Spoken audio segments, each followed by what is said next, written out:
Time to wrap it up. Time to wrap it up. Time to wrap it up with G.I.J. Oh my God, girl. Good job. Hey, what up, everybody? Thanks for tuning in to another episode of Level Up with Gene and Jay. Yeah, yay. I think we're episode 21. Episode 21, y'all. We have a special guest. We have Yammy Bear. The man. The man. The myth. The legend. A.K.A. Charles Jackson. A.K.A. Minister CJ. And then we also have his wife, CarolAnn Jackson. Thanks for joining us. Thank you so much. We're happy to have you guys here. You're welcome, brother. Will you do us a favor and kind of explain to our listeners and viewers exactly what you do? And then we'll go from there. Yep. Well, what we do in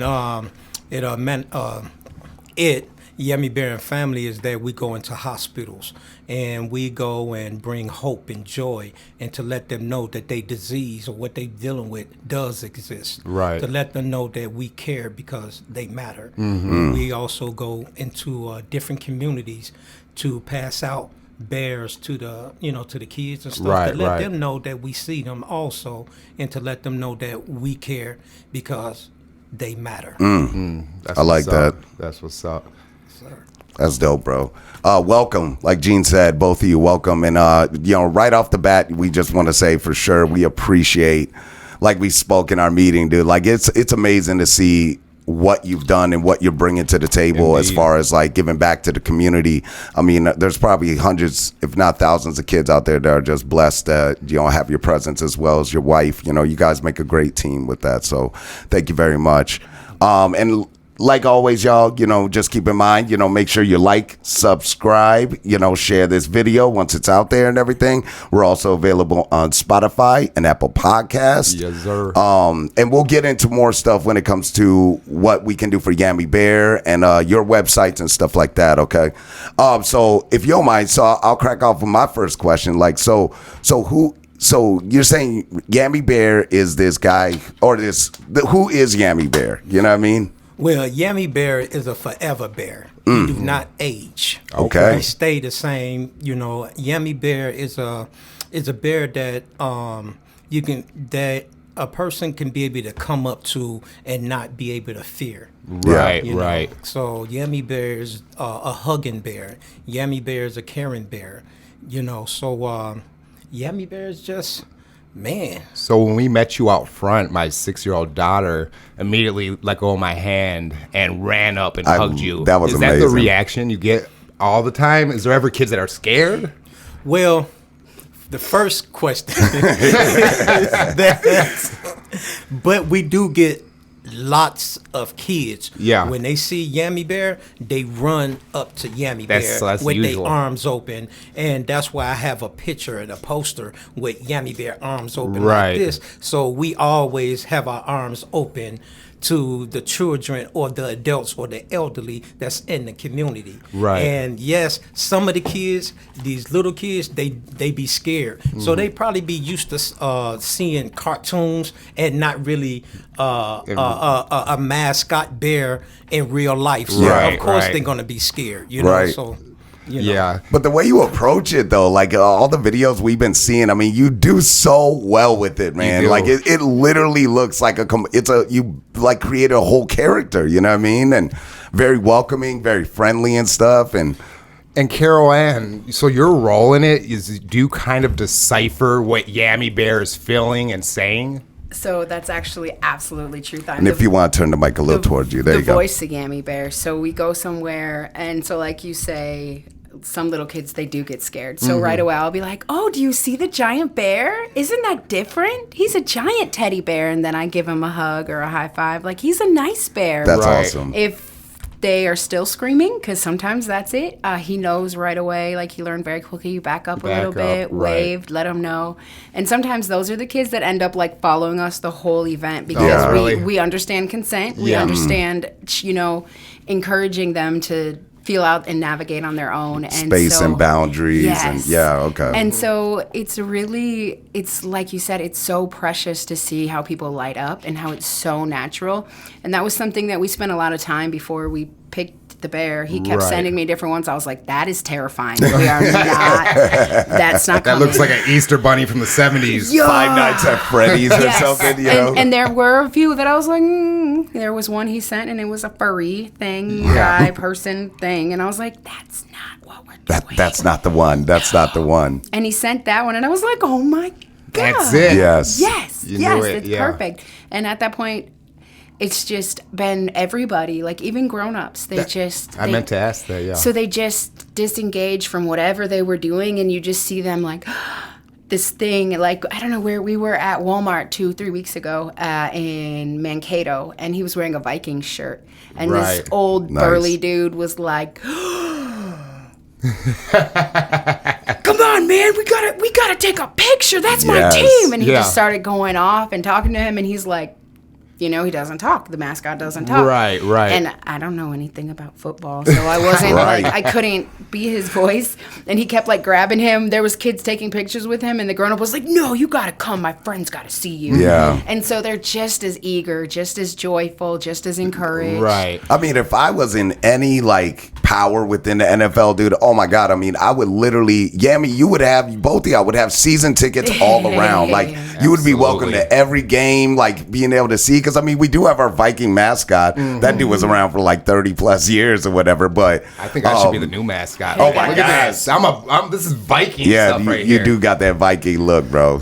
Well, that's great. Thank you so much for sharing that. So just wearing this mask alone just builds bridges, and you meet people just out and about, and just brings positive vibes. Yeah, it's just something else, being approachable, because I have approachable spirit. Right. So therefore the bear, he gravitate to that. And so he's a sociable bear and approachable bear. Right. Right. So, and I think that, growing up from from the projects, and stuff Where like you that. from? From Chicago, Illinois. Chi-Town. Yeah, from Augill Gardens. They call it the Wild Wild Hundreds. Wow. Wild Hundreds. So that's where I'm from. I seen a lot of prostitution. There's a lot of gun slanging, a lot of drug slanging, and stuff like that. Yeah.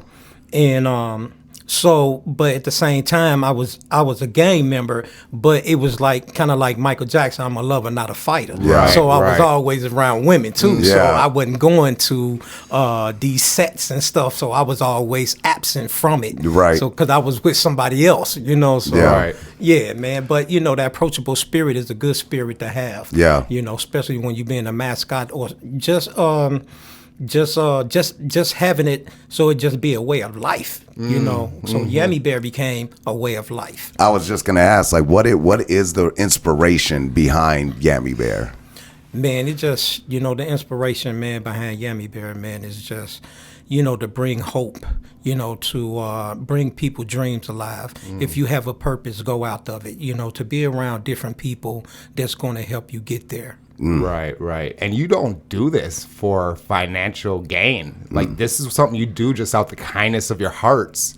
Yes, to make this world a better place, right? Right. No financial gain or anything like that. No motives or negative motive or whatever, self-motive or anything like that. This is spiritual led. That's what's up. And community led, hurt led. Yeah. So healing led. With that kind of being said, should we get into how it all began? Let's go back to your past and just move down the timeline.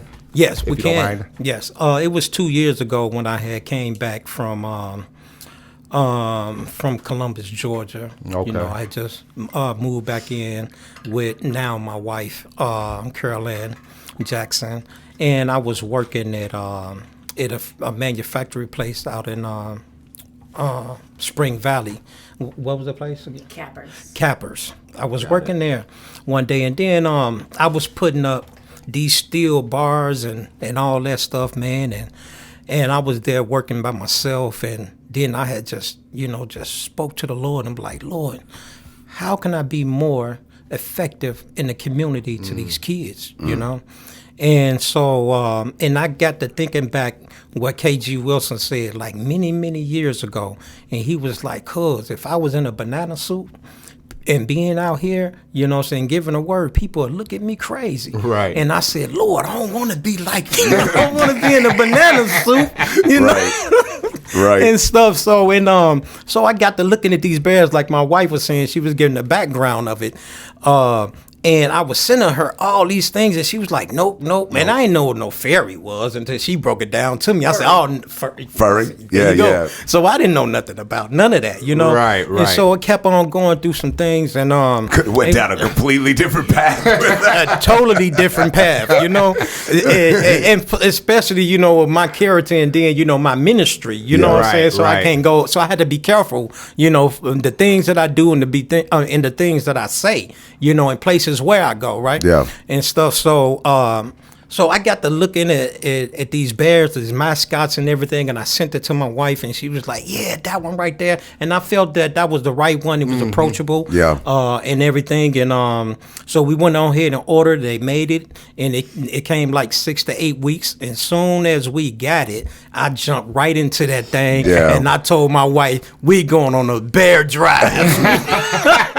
Hey, I'm like literally a bear drive, you know what I'm saying? Yeah. So me and my wife, we man, she did a wonderful job of putting things together for us to go around the whole state of Minnesota to go to every quick trip in the state of Minnesota. How We many did are it there? within 6 days. Wow. So we went through 100. What it was 107 cities to get to 197 quick trips. Wow. And sometimes we had to back because You forgot one? Yeah, we forgot one, so Yeah. we had to go back. Right. But you know what I'm saying? And then one was closed, you know, so we still made it there and took Yeah. pictures, and the people loved it. Yeah. Man. You know, it was the time of the COVID, Yeah. you know, and people were starting to come out, and we like, man, you know, let's go and put some smiles on some people's faces. Yeah. Right. CarolAnn, I got to ask you then, like, how do you go about like putting that together? Like, Isn't that that sounds like a funny? lot of work in a very short amount of time. So, So I used to drive school bus, so I knew about route planning and things like that. Yeah. So I put together all the different locations and put them into an algorithm that figured out the best path and how quickly we could do it. I didn't contemplate at that point how much he was going to be dressed as a bear, like how many hours of the day. I didn't know about like the stamina thing and the heat Right. and all of Right. that. So we were just getting used to that. And it was like some cities, there's 10 quick trips. So it was like every 4 minutes he was putting the bear head back on. So got to the point he couldn't even take it off because cars like come out of the gas station with you. Yeah. They're driving next to you and you don't want to like ruin that rapport you just Right, made. So he's right. just sitting there sweating it up as a Yeah. bear. But it was just, it was definitely ordained because I can sometimes forget to go to 3 places when I make a trip to town to grab things. So Yeah. for us to hit 197 locations, How many days? 6 days. 6 days. yeah, I hope y'all hear Impressive. that. 197 quick trip stops over 107 cities, you said? Yeah. Wow. Just to bring smiles to people's faces. in and- 9 days? Yeah, it's amazing. Wow. So during 6 the days. pandemic, Wow. nothing else was really open. Yeah. So Quick Trip was like, especially for a lot of seniors, that was their only human Yeah. interaction at all. Right. Quick Trip got some fire breakfast pizza Oh, up there. you're not Oh my lying. gosh, Yes. you know. And so we bought a banana. It was actually right when the Dante Wright stuff happened. So we Yeah. bought a banana at every single one. And at first I was like, okay, we're going to, use our card or something. And I was thinking I was going to buy an air freshener at every single one. And then I realized it was going to be like $500 some. Okay. It was the black air freshener is the reason Yep. they pulled him over. Right. And so at first we started and then I was like, okay, you know what? We're just going to get one from the first one and one from the last one. Then But- bananas in between. Yes, so we did. We purchased something from every single one. It should be registerable as like a Guinness World Record, the first people, but Right. we didn't. You should look into that. Well, that was what inspired it. A woman had just gone to every quick trip in Wisconsin, and it was like the biggest deal ever for Wisconsin. Right, Minnesotans weren't as impressed. But, Yeah. But so it was pretty eye-opening at how simple this bear's role is. Like genuinely no effort. He just has to exist. Right. He can just literally do a little wiggle and giggle, and Right. people lose their minds. That's Yeah. absolutely right, man. Wow, thank you so much, CarolAnn. So Yammy, when we were in our meeting, you did kind of talk about like, everybody in their own way has their own set of demons, right? We all come from a certain past, and sometimes those pasts, whether it be hard or turbulent, we still persevere somehow. And you shared with us quite a story about that. If you don't mind me asking, you did say that you were sober since 2013, is it? Yes, sir. Wow. Huge congratulations to you, bro. Thank you. That is absolutely amazing. And, like we really hold on to that kind of stuff when it comes to like hard work and like dedication to that kind of thing, man. And Yes. What was your drug of choice, man? My drug of choice was heroin Yeah. and crack cocaine. Okay. And And then street alcohol also, or no Nope. alcohol? no alcohol? Yeah. And you quit both those at the same exact time? Yes, I quit both of those. Just give you a little bit about it. In 2013, the police raided my house in Rochester, Minnesota. Okay. And that was February 15th. And they found 20 grams of heroin that I had. I just came back from Chicago. Right. And they had raided me the next day. And they had 4 cells against me and stuff. So when they came and got me, they took me to the county, and I asked the police officer, I'm like, man, can I get one more hit, of some heroin, because I haven't had my fix yet. Right. Right. And that could be dangerous. Yeah. And so he said, Mr. Jackson, it was the police officer that I knew, because he was a guard down in the county, but now he became a police officer, Okay. a drug force, officer. Right. Yeah. And he said, well, Mr. Jackson, we can't do that, So they got me down there and everything, and processed me in.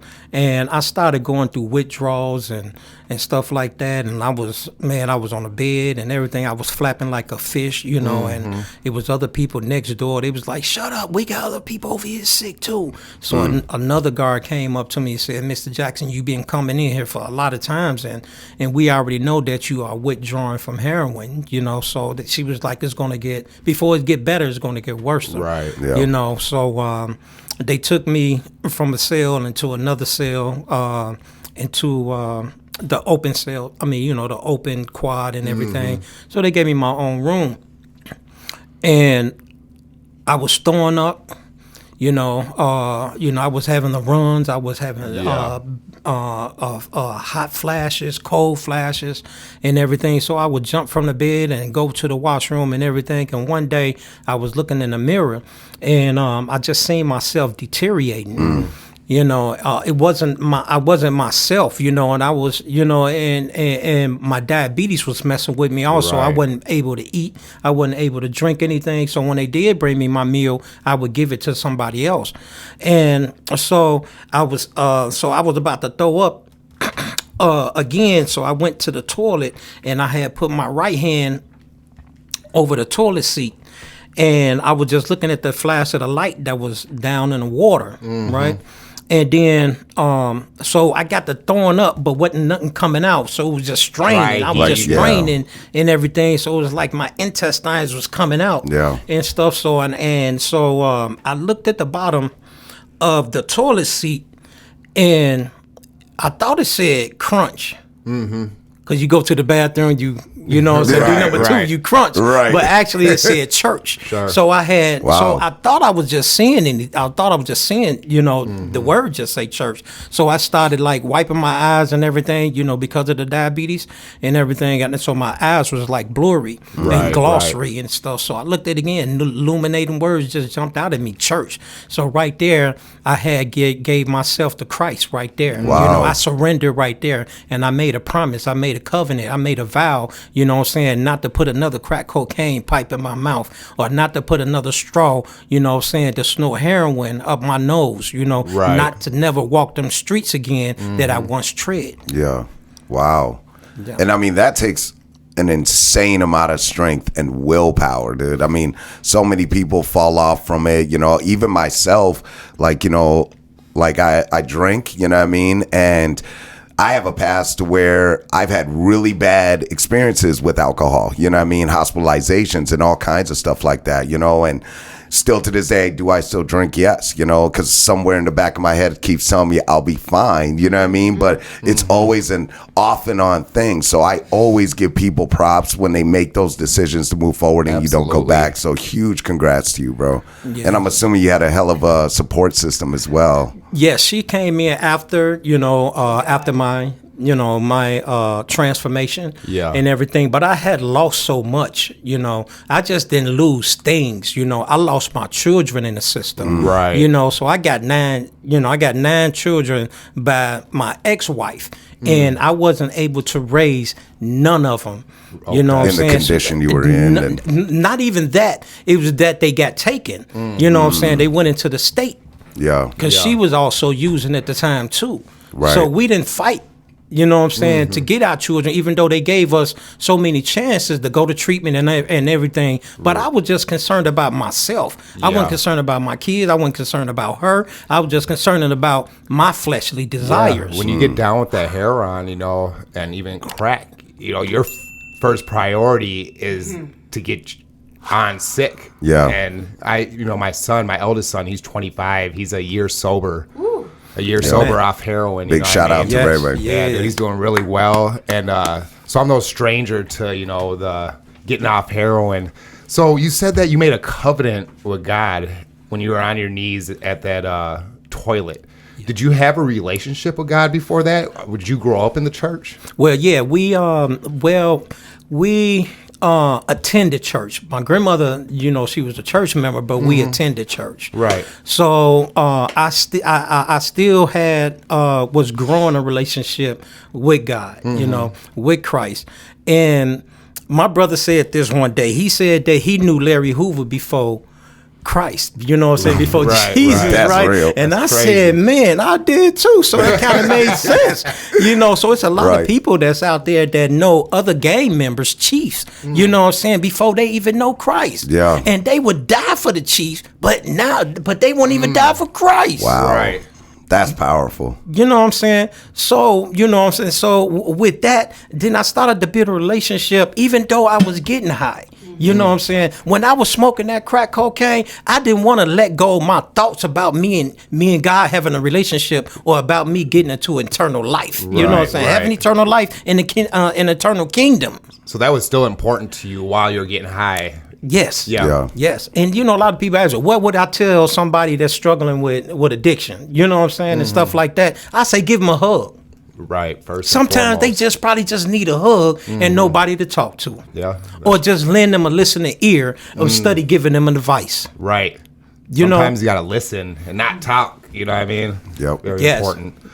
So after you made that covenant, did you immediately start seeing changes for the good? Like, did God respond, or was it still a struggle after that covenant to get? No, it wasn't that kind. It was the one that right there, it was like everything was being lifted off my shoulders. Immediately? You know what I'm saying? Yeah, like it took time. I didn't go back to go use when I got out, anything like that, because I was in there for 15 days. So when my ex-wife came and bailed me out and stuff, what I did is that I started looking for jobs. Now I got a desire to work now. Right? Because at first I didn't. Now that caused me to start having a desire to work, to do stuff different in the community. So what I did, I got with one of my brothers, one of my best friends, my mentor, T.R. Webster, Bud Whitehorn, and Pastor Andre Crockett. And I got with also with Walter Bush and them. So these are Christians already, like leaders in the community. Yeah. So I put myself around in that fold and started taking a little bit of characters from piece by piece from them. Yeah. You know what I'm saying? So I can start creating myself. Manifestation, yeah. Yes. And so it took me like 3 to 4 months to withdraw. Dang, that long, huh? Yeah. Wow, So the more that you use, or whatever the potent of the dope, you know what I'm saying, the longer it take you to get off. Wow. Jeez. That's wild, dude. Yes. And how long was the timeline between when you became sober and when you donned the Yammy Bear Oh, that what, 9 years? 9 years? Yeah. So this has been 2 years. So in 2013, that had happened. Right. I went to jail and everything, which like I said, that the judge had gave me. I don't know if I said it, but the judge, when I was facing 12 years, so I had a paid lawyer, because when I got out, I had got a paid lawyer. Yeah. So I started working, getting a paid lawyer. Yeah, I was a wreck. He'd tell you, my lawyer tell you, I was a wreck. Okay. So I've been out for a year and a half before I had to go in and go to sentencing. Right. You know what I'm saying? How long did you have to sit down for? Huh? How long did you sit down? It was for 12 years. Okay. But when I went in and spoke, because the judge was like, well, Mr. Jackson, I'm going to give you a minute to say something, right? So I'm like, okay. And I'm fiddling with my thumb and everything, and I'm trying to figure out what I'm going to say. And, right. and everything in my head. And so he gave me a chance to speak. And I remember back in the Bible, it said, don't worry about what you say, but at the time that the Spirit will give you the right thing to say, right? And right there, I stood up, Your Honor. I was like, I'm sorry. I did this, and I did use heroin. People could have died off of it. And then I started crying and everything. And I'm like, I'm not crying because of the time. I'm crying because of the children that's out there that's experiencing the same thing that I was experiencing. Right. And there's no more, and there's no leaders that's out there, to open up their eyes, to spark their minds, and stuff. So the prosecutor that's supposed to be there, she wasn't even there. And the judge that was supposed to be there, the appointed judge, he wasn't there. This was a substitute judge. Wow. So God was already planning already in my transformation, and how things was going to lay out in the community, because he did say that I had a plan in the future for you. Yeah, they say God work in mysterious ways, right? Yes. Wow. And that was one of them. Yeah. Right. And so the go on is that the judge say, well, the 20 grams of heroin didn't come up. So he was like, well, you got 4 charges. So what I'm going to do, I'm going to run them together. I'm going to take this one, I'm going to take that one, and I'm going to take these 2, run them together, and just, give me 36 months. So I already did 15 days, but I end up going to prison, and I end up doing 18 months because I had end up going to treatment. Okay. So when I got treatment, it got me out quicker. Right. But if they had more room, I would have been out, before that 18 months. And that was, man. Wow. And that was in 2016 when I got out. It's a hell of a story, man. Wow. Yeah. And everything just kind of slowly started falling in place, falling in motion, and all of a sudden, years later. Right, and that's when that came, let's just say 7 years later.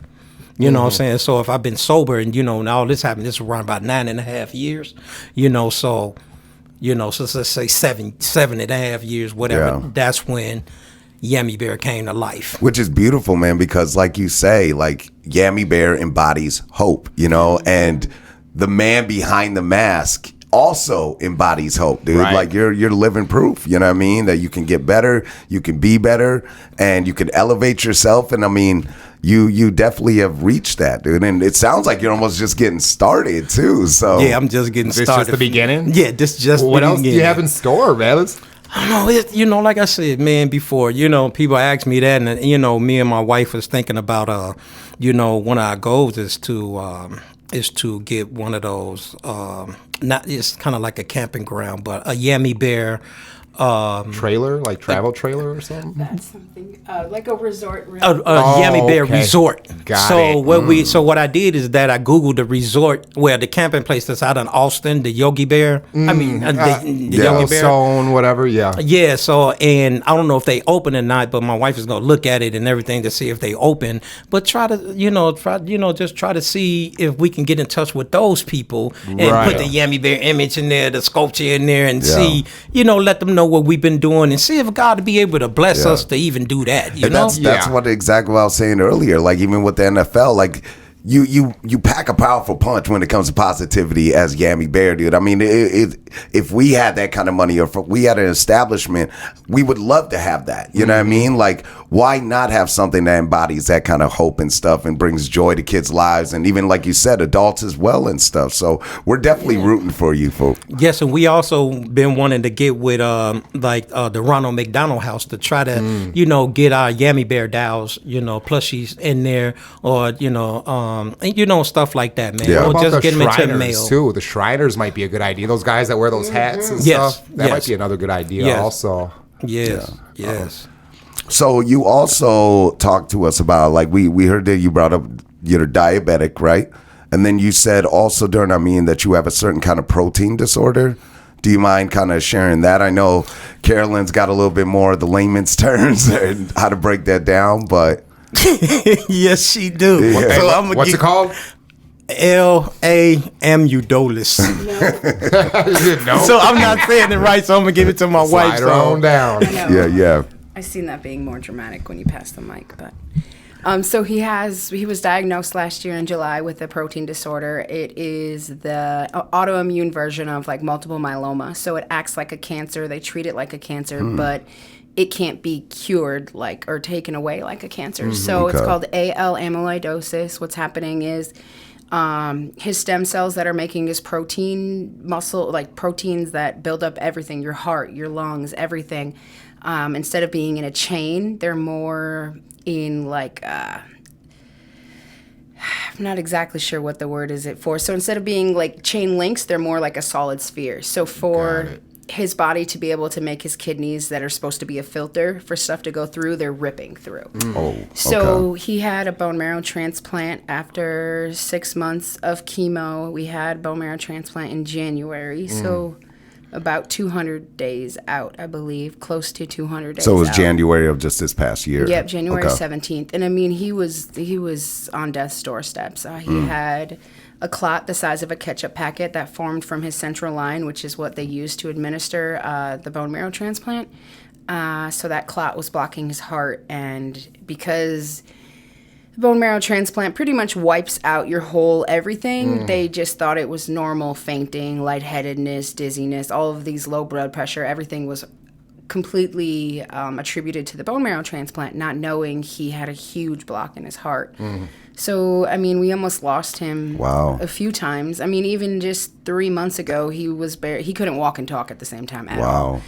And I mean, even right before that, he wasn't even able to walk. Like, he was in a wheelchair. He couldn't get from the bed to the bathroom. He couldn't get his shoes on, his clothes on. Couldn't even, I mean, just... Took everything out of him. Yes. Is that a disorder? Is that something like, is it like sickle cell, or it primarily affects the Black community, or does it affect everybody? So we have yet to see. Or just like males, or? Yes. So we're really starting to just learn about it. I think that we're going to see with proper diagnosis that we're going to see that it's more common in African Americans. Sure. What's happening is people aren't getting diagnosed. So he is 52 at diagnosis. The average age of diagnosis is 65. Got it. And then at that diagnosis time, the average life expectancy is 6 months. Okay. So being diagnosed at a young age, the miracle of living in Rochester, Minnesota, and having Mayo Clinic, his diabetes doctor was like, oh, this is weird. Oh, I've seen this before in data. These elevations of this, this, and this, and he knew immediately. Right. There's people who are searching the world high and low to find out why they're dying. And he knew immediately. Immediately. I mean, I'm telling you, within a 30 minutes of the blood test labs, like we get little notifications on our phone as labs come in, ding, ding, ding. Yeah. The person had emailed, what do they call that?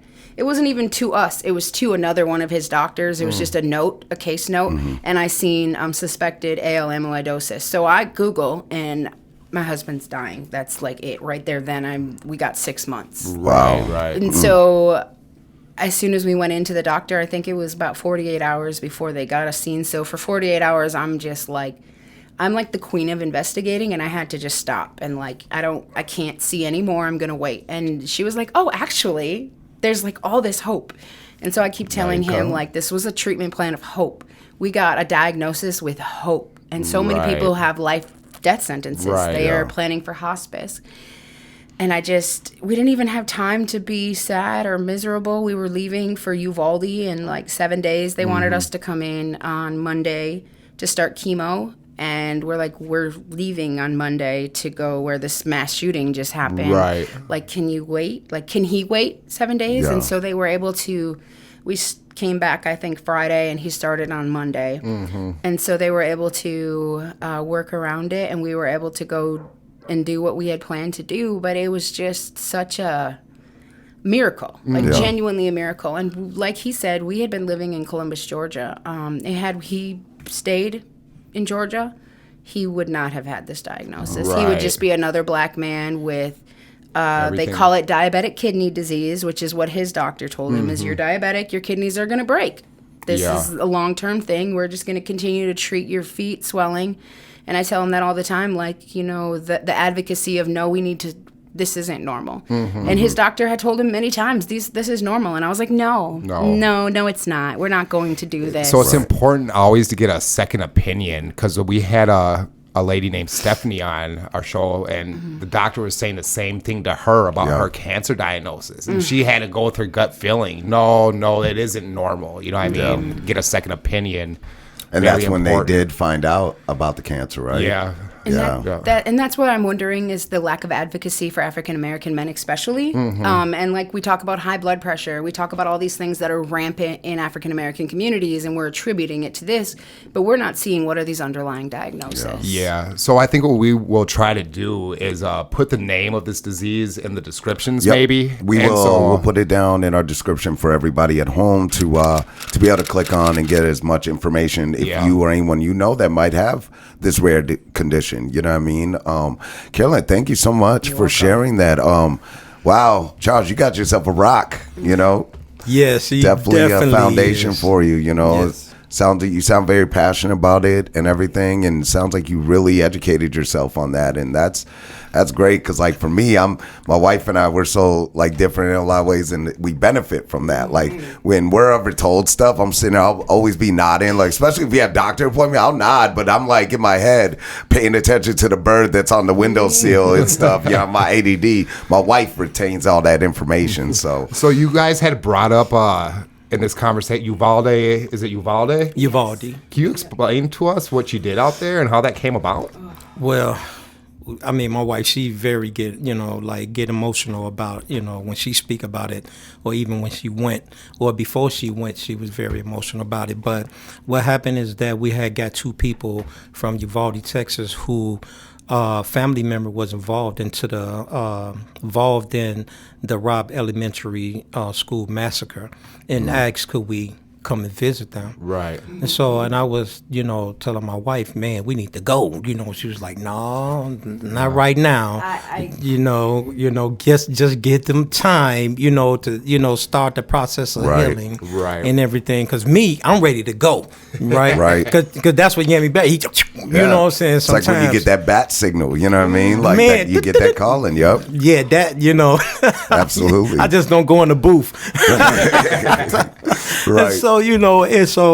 So when we did go down there and stuff, man, we was going down there to let them know that Minnesota is in the gap for them, praying in the gap for them and letting them know that our condolences is to them. And so we had took 500 stuffed animals down there, and we did an event for the children at Church's Chicken, and then we went to a elderly facility, the Amistad elderly facility, and we have given bears also to the elderly. We danced and sang for them, and we took selfies with them and everything. Just like I said, to bring that hope and joy and to bring a little bit of healing, even if it's just for a moment. In a moment of despair. Dude, big ups to both of you. Yeah. Thank you. It's inspirational, absolutely, y'all. That you guys take times out of your life, which you're going through a lot, what I mean, and to go make these things happen, what I mean? Very selfless. So you said you had 500 bears?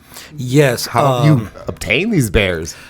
Well, we have the community, me and CarolAnn, we found, what happened is that somebody they had all these teddy bears, and these stuffed animals and stuff, and somebody was tagging, Yammy Bear and Family in it. And so CarolAnn contacted this guy, and we made an appointment with him. And so he ended up giving us 8,000 stuffed animals. Wow. You know, and stuff. So, I mean, if nobody else would have came, he probably would have gave all the rest of them to us. Right, you know, right. and stuff, because they was going to burn them, because he had them in a storage place. And he wasn't able to, I guess, not be able to play for the...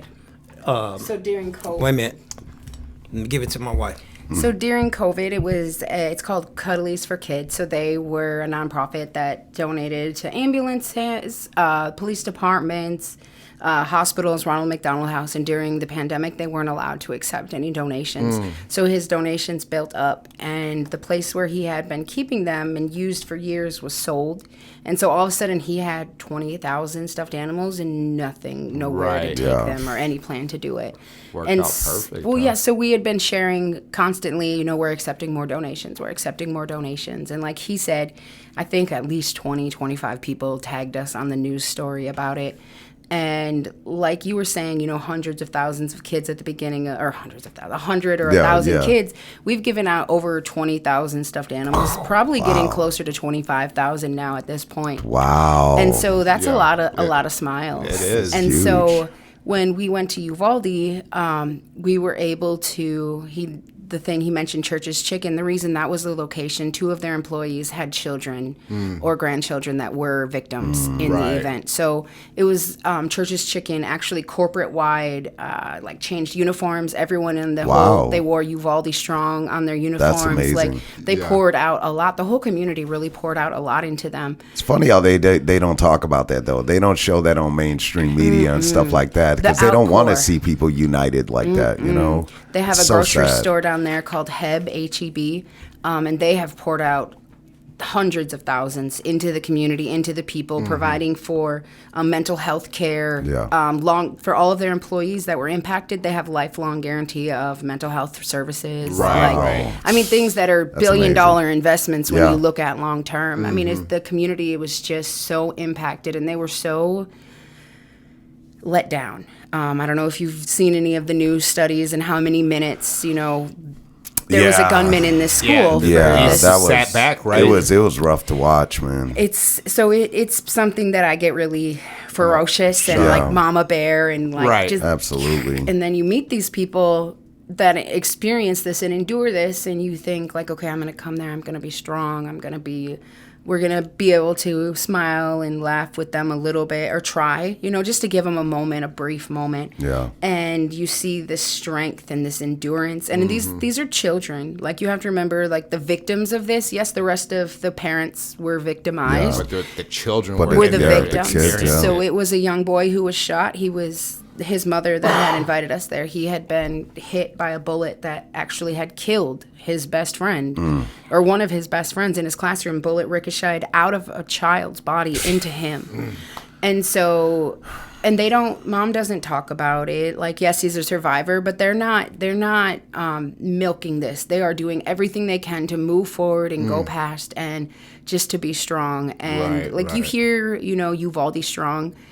And then you go to Uvalde and you realize it's a strength that is just, it's a foundation. Like, it was genuinely in these people, and they were we failed. As a nation, we failed. As a community, as a police, like everybody, everything we could have done or should have done didn't happen. And I don't have anything to do with it, but we just felt this responsibility, this calling, this call. And we just went back again this year for the memorial, and we took another 500 stuffed animals. In Hispanic culture, they do this beautiful, amazing celebration of life. So everybody's at the cemetery on that day. So we gave out over 250 stuffed animals to the family of the victims at the cemetery. So we spent it. This man was a saint in Uvalde, Texas. It must have been hot. Yes, over an hour and a half in his bear suit, handing out bears to kids and grandmas and grandpas, and it was pretty precious. Yeah, we can't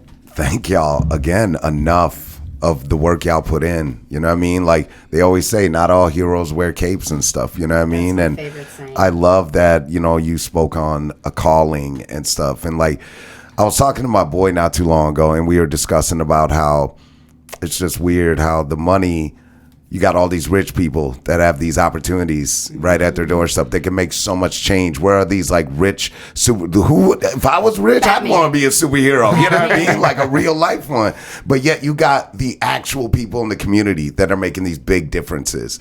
You know, so we hats off to y'all. It is beautiful just to see. And I feel like a lot of our friends and people that are watching this are going to want to know how can they help. Yeah. Do you have a website that people could donate either funds or most importantly bears? So yes, we do. We have a website that's up. It's at www.yammybearandfamily.com. Okay. So, you know, they can go to that and they can see. They can even, like I said, you know, they can even purchase a Yammy Bear plushie doll, and every time they, you know, they. If you want to grab it right behind you, so we can show our viewers. And for our listeners at home, this is what the Yammy Bear looks like. If you want to point it right at y'all's camera, you'll be able to see Yammy Bear hugs, loves you. I think that's amazing, dude. Yes. And I mean, why is this not at Target? Why is it not at Walmart? Every store should have these kind of things, you know? Like, you got this one bear that was just made by somebody. And then you got this other bear that actually embodies hope and actually like is something, you know, for somebody. You know, Teddy Ruxpin ain't got nothing on you, bro. He ain't got nothing on you, fam. I almost forgot about Teddy Ruxpin. You know, Teddy who? Tell just now. Right. Yeah. So when you talk about donations and stuff, thanks for bringing that up, Gene. Like, so say like when people see this episode and stuff, and they're like, "Oh my God, I have so many bears that we want to try to donate and stuff." Like, where could they go? Like, is that provided in the website too? Like, as far as, do you have a drop-off point or anything? We do have a few drop-offs in Rochester, Minnesota. But what they can do, they can go to Yammy Bear and Family or Yammy Bear Facebook page, and they can inbox us and say, hey, we got these stuffed animals that we would like to donate to you guys, right. you know, and we will message them back because we always in the inbox. There's always somebody is saying, hey, I got something to donate. Yeah. You know, when young ladies, you know, had their babies and stuff. Yammy Bear was actually Yammy Bear and Family, which my wife, you know, had control of this thing. Is that she had put out, you know, things for clothes, you know, for the kid, shoes and stuff. So the people was going, you know, to these stores buying brand new stuff for these newborn babies. That's what's up. Wow, you know, dude. and stuff. That's so cool. And I like to just give hats out to them, you know what I'm saying, to those who been supporting us from day one. It really takes a village, supporting. you know what I mean? Not It one does. person could make big things happen, but if we all come together as a community and collabo, you know what I mean? Like, we can do big things. I mean, just when you speak on that, I mean, excuse me, I work at a school. And so I can actually maybe talk to my assistant principals and my new principal that we have there to see if like we can just at least have some form of a box that we can always have at the school, get a picture of Yammy on there and stuff, Yammy Bear and Family, like just have it there year long, you know, and like if anyone wants to donate, like stop by, like kids will be able to see it, talk to their families, and they could drop off bears, and we could be in touch with you and be like, hey, we got this many bears for y'all and this many, you know, and try to really, like Gene's saying, like really it takes a village, dude. And I mean, just y'all two alone, y'all make a hell of a team, dude. Great job, y'all. Hey, for all of our St. Louis Park viewers, Yammy Bear and Family is going to join us at September 30th at the Shout Out Loud Suicide Awareness and Prevention Festival. That'll be our Yammy second Bear will year be there. Yep, our second year there. And I think it's the third year for I Shout want Out to say Loud. fourth. It's the fourth year. Yep. For Lisa Lovelace and Dr. Laura. Lisa Lovelace and then Laura Dizzen. Yep. And what time is that? It's from 11 a.m. to 3 p.m. Yeah. And it's like a carnival feel. There's going to be music, live bands, food trucks. It's a beautiful experience for something that's so sad. You know what I mean? At the rec center, It's at the St. Louis Park. yeah. You know, so it'll be there. So we'll make sure we get that interview, or I mean, get that info to y'all as well too, for sure. And I mean, we're super excited to have Yammy Bear and Family like present there. You know, I just because there's kids that are there a lot and stuff, and I think it's gonna be beautiful to just. And Laura, you said you spoke to her. Yep. She seems pretty hyped up about it and everything. She's happy you guys are going to be there. So we have like Yammy Bear Facebook for people that do want to reach out to y'all, right? Messenger through there. Is there any other sites that you Well, they can also give us a call too, so I can give the phone number because it's on our website. Even if they go to Google and put the search in the search engine box, Yammy Bear and Family. So once they push it, our contact will come up there. I mean, it will come up, and then my phone number will be at the bottom of it if they want to be able to call, directly. Yeah. Right. Okay. And so you do have some upcoming things happening, right? You said you had like a Yammy Bear like community picnic that you're thinking of putting together? Yes, sir. Okay. Yes, sir. You want to share that a little bit just in case we have any viewers that want to pop up or listeners? Yes. Oh, okay. So August 12th this year, this is the second annual Young Timers Barbecue Picnic that's going to be out in Spring Valley, Minnesota. And what that is to bring communities together, and regardless of what creed, background, or religion, right? We coming together in the spirit of love. I love coming that. in the spirit of compassion, right? So we can be able to meet other people from different communities, and they can also come to our community and to see what we're doing, and not just to come to the Yammy Bear and Family Young Timers Picnic, but also come to the other events that the other people that's having out there. Right. Come and be a part of the community. You know what I'm saying? Even though your community over there, come be a part of somebody else's community. Yeah. Meet some different people. Yeah. Like with me, I tell my wife, I go to multiple churches. I go visit a lot of churches. Yeah. Throughout the years, man, I think I done visit probably 100 churches, and stuff is that because, I want to get to know different people. I agree. I don't want to be around the same people, but I want to be, like I said, I'm a sociable person, you know what I'm saying? Easily to get along, a lovable person, somebody that like to joke around, and stuff like that. Hey, you dropped your wallet, you know what I'm saying? Right. Or, this one guy, he was in the grocery store one day and he had some Coronas. And I said, man, you got Corona. He looked and he started laughing, and stuff. So, man, I'm just a funny guy, man. You know what I'm saying? And like I said, be a part of, like when I was... Free event. But the event, is that it's just love, man. Last year was beautiful. We had the people in the community that was able to help us get it done. Are you going to be catering, or are you guys actually going to be grilling and stuff? Yeah, we actually going to be grilling. Yeah, got it. No catering, Free but meal. yes. That's what's up. Honestly, free $99, baby. Barbecuing is always the way to go anyway. You know what I mean? Pork So, so you have that picnic that's coming up. Is there any other like events or anything else that you guys have in mind that you might want to share before we wrap it up? So we are planning. We haven't really released it, so this is the reveal. But we are planning right here on LUPWGJ. We are planning to go back to Uvalde, Texas at Christmas time. So we decided that we would like to come maybe at not such a... It's kind of a very personal experience for the families during the massacre, the memorial event. And so we're collaborating with some local families to bring Yammy claws to Uvalde. Yammy claws. Yammy claws. I like it. Hey, y'all get this copywritten, man.